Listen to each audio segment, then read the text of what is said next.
آپ کو میں ایک چھوٹا سا سوال پوچھتا ہوں، یہ بتائیں کہ امریکہ کا غلام شیعہ اچھا ہے یا امریکہ کا غلام سنی؟ یہ اصلی سوال، امریکہ کا غلام شیعہ درست ہے یا امریکہ کے غلام سنی درست ہے؟ یہ سوال کوئی نہیں پوچھتا۔ سائنس کے تابع شیعہ درست ہیں یا سائنس کے خدا ماننے والے سنی درست ہیں؟ یہ اصلی سوال ہے پوچھنے والے۔ آپ پوچھیں ذرا سفید پگڑیوں والے سنیوں سے یا کالی پگڑیوں والے شیعوں سے کہ ہاں جی امریکہ کا، نہیں یہ اصلی سوال ہے کہ کسی اور فلسفے کے تابع شیعہ درست ہیں یا کسی اور فلسفے کے آگے سنی؟ تو دونوں کہیں گے نہیں بھائی ایسا تو نہ شیعہ چاہیے تو ایسا تو نہ سنی چاہیے۔ تو پہلے باقی کے اس چھوٹے خدا کو تو جو انہوں نے 2 نمبر روپے کا بنایا ہوا ہے سائنٹسٹ نے، پہلے اس کو تابع کریں، بعد میں دیکھیں گے کہ شیعہ درست ہے یا سنی درست ہے۔ ہمیں اس وقت سائنس کی پجاری، سائنس کا مطلب یہ نہیں کہ میں سائنس کو غلط مانتا ہوں، اس کی پوجا کرنے کو غلط مانتا ہوں، پوجا سے رب کی ہے، ٹھیک ہے؟ وہ بائی دا وے سائنس والے بھی اللہ کو ہی ڈھونڈ رہے ہیں، میں آپ کو بتا رہا ہوں، میں جانتا ہوں نا، وہ ڈھونڈ اللہ کو ہی رہے ہیں، وہ جانتے ہیں نہیں جانتے، جب ان کو اللہ مل جائے گا تو وہ بتا دیں گے یار تم لوگ ٹھیک تھے، ہم تب تک ان کے تابع ہوئے ہیں، تب تک پتہ نہیں کتنی نسلیں ہم دوزخ میں روانہ کر چکے ہوں گے، اینڈ میں سائنس نے مان لینا ہے کہ ہاں ٹھیک کہہ رہے تھے یار تم لوگ، اس وقت تک کی جتنی نسلیں مریں گی نا سب کے سب یہ جو ڈاکنز اور ہاکنز کی پجاری مارے جائیں گے، چاہے وہ شیعہ ہو چاہے وہ سنی ہو۔ اصلی بات تو یہ ہے نا، Muslims are the most repulsive creatures, Shias and Sunnis combined.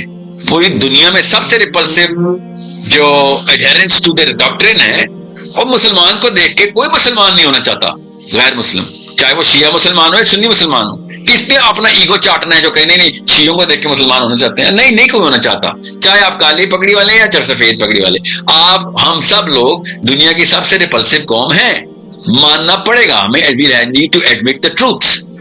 No one wants to be a Muslim because of us.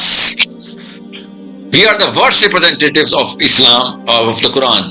قرآن اتنی بڑی کتاب ہے کہ وہ خود ڈھونڈ کے پہنچ جاتا ہے ہمارے اوپر سروں پہ پیر رکھ کے کہ یار خدا کا واسطہ ہے، میرے اندر کی آوازیں جو ہے نا وہ تمہاری کتاب سے آ رہی ہیں کہ یہاں پہ جواب ہے، تمہارے خدا، تم چپ ہو جاؤ سارے مسلمانوں، تم جس لاؤڈ اسپیکر سے بول رہے ہو ایک عجیب ریپلسو قسم کی باتیں کر رہے ہو، ایک دوسرے کے خلاف بھی باتیں کر رہے ہو، یہاں تک کہ میں نے یہ موقع بھی دیکھا ہے، میں نے خود دیکھا ہے ٹورنٹو میں کہ غیر مسلم کو مسجد میں بلایا ہوا ہے اور اس کو غیر مسلم کو شیعوں کے خلاف لیکچر مل رہا ہے۔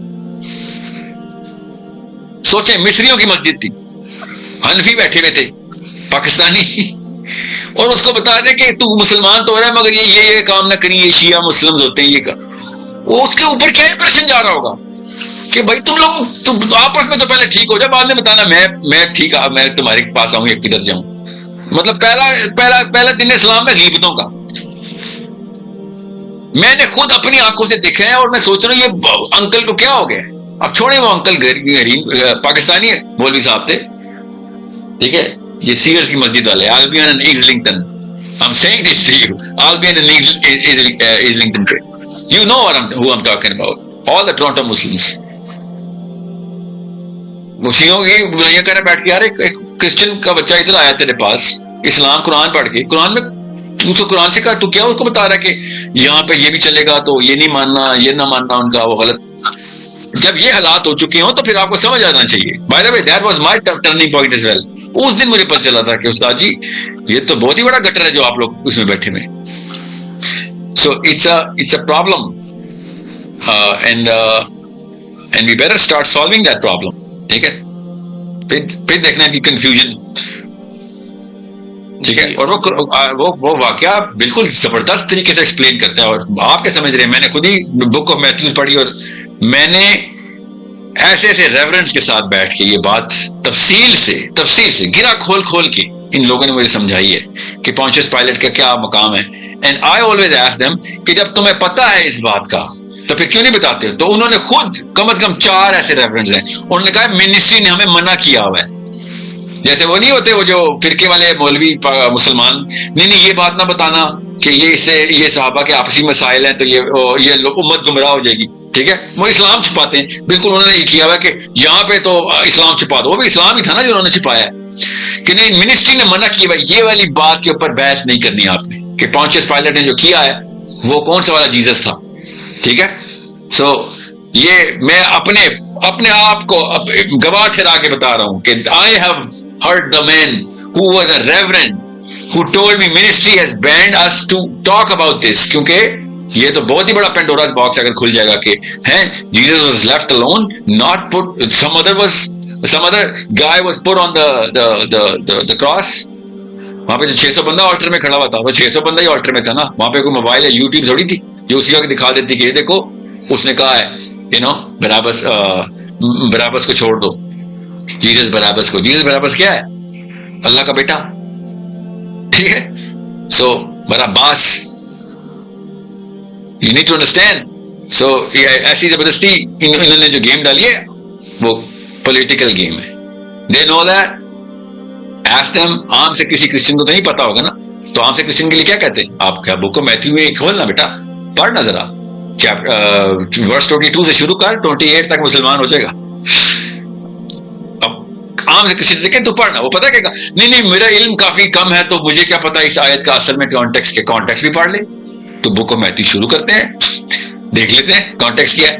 تو خالی یہ بتا دے کہ تمہارے اکابرین سینٹ پائلٹ کیوں بولتے رہے ہیں اس کو, ابھی بھی بولتے ہیں by the way. If he put Jesus on the cross, why he is a saint? You need to understand that. So it's a problem جو کہ تھوڑے سے علمی سطح پہ آ کے سالو ہو جاتی, ٹھیک ہے. اور دیکھیں قرآن پاک نے کہا کہ ان کو ایسے دکھایا ہم نے, ٹھیک ہے, کہ یہ شک میں پڑ گئے کہ یہی ہے جیزس کہ نہیں.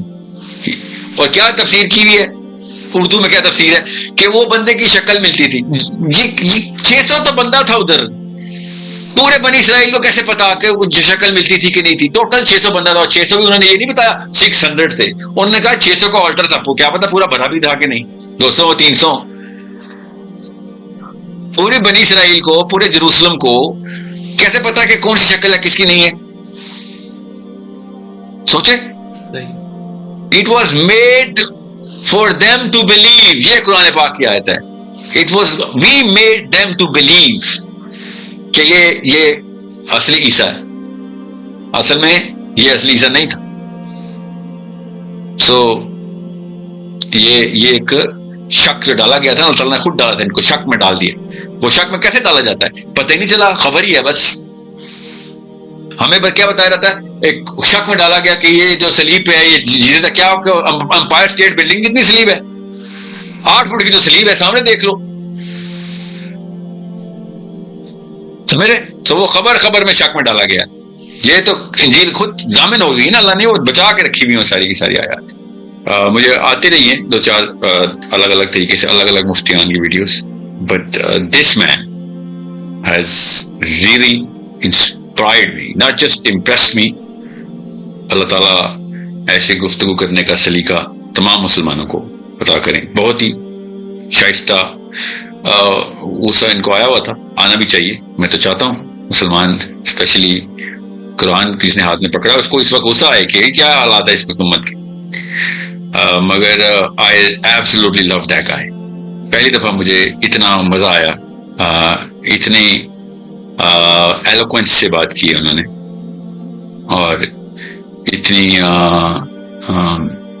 میں ابھی بتاتا ہوں انہوں نے, میں پتا ہے شروع میں جب ویڈیو دیکھا تھا نا مفتی عبدالرشید صاحب کی, ہم دیکھیں مفتی رشید لکھا ہوا, تو پہلے 5-8 سیکنڈ میں تو پہلے 5-1 منٹ میں تو میرا دل چاہ رہا تھا باقی سب کچھ باتیں چھوڑ میں ویسے ہی رجوع کرتا ہوں اپنی بات سے.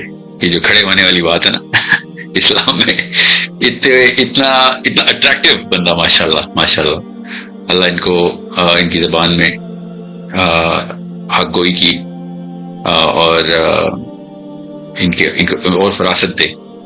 I absolutely love this boy. I'm thinking he's in early 20s or maybe late 20s, the way he looked like. اور انہوں نے 5-6 سوالات کیے ہیں اور I am thoroughly impressed. ماشاءاللہ ایسے ہونے چاہیے, اتنے اٹریکٹیو مسلمان ہوں. however لیکن جو مسائل جو ہے نا, جس مسئلے کو انہوں نے جو نہیں سمجھ رہے, آج کل کا مولوی نہیں سمجھ رہا, وہ مسئلہ جو ہے نا اس کو بیان کرنا ضروری ہے. تمام لوگوں کا آئی کیو بڑھانا ہر مسلمان کا کام ہوتا ہے, تمام انسانوں کا, غیر مسلموں کا بھی آئی کیو بڑھانا. اللہ تعالیٰ نے قرآن کے تھرو غیر مسلموں کو دعوت دی نا. قرآن تو نبی اسلام پہ آیا, اس وقت تو کوئی مسلمان نہیں تھا سوائے نبی علیہ السلام کے آس پاس گھر والے یا قریبی دوست. تو اللہ تعالیٰ اس وقت پوری دنیا کا IQ بڑھانے کے لیے قرآن پاک کو نازل کر رہے تھے کہ انسان. السلام علیکم. آئی ہوپ آپ خیریت سے ہوں گے. اس ویڈیو میں بیسیکلی شیئر کہ بہت ہی رسکی ٹاپک کے بارے میں بات کر رہے ہیں. اس کے ٹاپک میں اسی لیے کہہ رہا ہوں کیونکہ اس ٹاپک کے بارے میں شیعہ سنی ڈیبیٹ کے بارے میں لوگ اتنے زیادہ ایکسٹریمسٹ لیول پہ چلے جاتے ہیں, مارنے مرانے پہ آ جاتے ہیں اور اپنے عقیدت اور اپنی اس سیلف اسٹیم کو اچیو کرنے کے لیے دوسرے کو رگڑ کے رکھ دیتے ہیں. ڈزنٹ میٹر کہ اگلا بندہ حق پر ہے یا اگلا بندہ ٹھیک بات کر رہا ہے, وہ اپنی اس جسٹیفیکیشن کو اپروو کرنے کے لیے کہ ہاں میں ٹھیک ہوں اور جو میں جس کو میں فالو کر رہا ہوں, بیشک وہ سنی ہو کوئی بھی ہو, وہ اس چیز کو بہت ہی ایک نیرو مائنڈڈ سائیکالوجی کے لینس سے دیکھ رہا ہوتا ہے, جس کی وجہ سے آپ دیکھ لیں جتنے بھی فسادات سنی شیعہ ہو رہے ہوتے ہیں وہ اسی ڈیبیٹ کی وجہ سے ہو رہے ہوتے ہیں کہ اگر ایک ماتم چل رہا ہے تو وہ مسجد کے سامنے انہوں نے وہ کیا ہوتا ہے, اور اگر نماز ہو رہی ہے تو وہ دوسروں کو نماز نہ بھی کہہ رہے ہیں, خطبہ ہو رہا ہے تو دوسروں کو وہ کافر کہہ رہے ہوتے ہیں کہ اگر ایک شیعہ ہے تو وہ یہ کر رہا ہے, اگر سنی ہے وہابی ہے تو وہ یہ کر رہا ہے. ایک فرقہ پرستی میں اتنا زیادہ انوالو کر کے رکھ دیا گیا ہمارے اس ڈومینیٹڈ سوسائٹی کو کہ ہم اس سے باہر ہی نہ نکل سکیں. ہم اپنے بگر جو ہمارا دشمن ہے ہم اس کو ہی اچیو نہ کر سکیں, اس کو ہی دیکھ نہ سکیں کہ ہمارا اصل پرپس کیا ہے, ہماری اصل جنگ کیا ہے, جس کی وجہ سے دیکھ لیں ہمارے فلسطین میں کیا حالات چل رہے ہیں. ہم اپنی ڈیبیٹ میں لگے ہوئے ہیں کہ سنی یہ کرتے ہیں تو کافر یہ کرتے ہیں, یا جو بھی مطلب معاملات ہیں ہم اس میں اتنے زیادہ انوالو ہو کے رہ چکے ہیں, ہم یہی بھول چکے ہیں کہ ہمارا اصلی دشمن کیا ہے اور ہماری اصلی جنگ کس کے ساتھ چل رہی ہوئی ہے. ہمارے ایک سیکنڈ میں بچے شہید ہو رہے ہیں ہمارے. اگر یہ آپ نے بات کرنی ہوتی ہے تو اس کے لیے آپ کو لانگ ٹرم سولوشن چاہیے ہوتا ہے کہ آپ 2 سال لے لیں 3 سال لے لیں, جس کے ذریعے آپ اس مسئلے کو سارٹ آؤٹ کر سکے. مگر ابھی مسئلہ یہ نہیں ہے کہ ہم نے فرقہ پرستی کو ختم کرنا ہے یا پھر ہم نے اپنے جو آپسی معاملات ہیں ان کو ختم کرنا ہے. ابھی مسئلہ یہ ہے کہ ہمیں اپنے ودن سلیوشن منٹس میں چاہیے, ہمیں گیمز آف نمبر چاہیے, کیونکہ جس کے پاس نمبر ہے وہی گیم چینجر بن سکتا ہے. اور کیونکہ ہم جتنا زیادہ خود کو چینلائز کریں گے, خود کو نوبلائز کر کے یونائٹ کر کے ایک بگر پلان کے ذریعے پریشر پوائنٹ کریٹ کریں گے اپنی پارلیمنٹ پہ, اپنے سسٹمز پہ, تو تب جا کے وہ کوئی سالڈ سٹیپ ہم ان سے ایکسپیکٹ کر سکتے ہیں. ورنہ تو آپ دیکھ لیں کہ ہم اپنی آپسی معاملات کی وجہ سے ہمارے پاکستان میں کیا حالات, نہ صرف پاکستان میں, ایشیا میں جو بھی, یا پھر وہ کین سے کہ مسلم کنٹری میں جو بھی حالات چل رہے ہیں, جتنی بھی کنٹریز ہیں, کہ وہ آپس میں اتنا زیادہ وہ کر رہے ہیں ایک دوسرے کو مارنے مرانے پہ آ گئے. اور مزے کی بات یہ ہے کہ اگر ہمیں خود کو مارنا ہو نا, کسی اپنے دشمن کو, انیمی کو ختم کرنا, ہم اس کے لیے تو ہتھیار یوز کرتے ہیں, ہم اس کے لیے ویپن یوز کرتے ہیں. مگر انفارچونیٹلی ایک ڈائلاما بن چکا ہے کہ جب ہمیں اصل ایک بگر فورس کنٹینٹ کرنی چاہیے تو اس کے لیے ہم کیا کہتے ہیں, ہم دعائیں کر رہے ہوتے ہیں کہ اسرائیل کو یہ ہو جائے, اسرائیل کو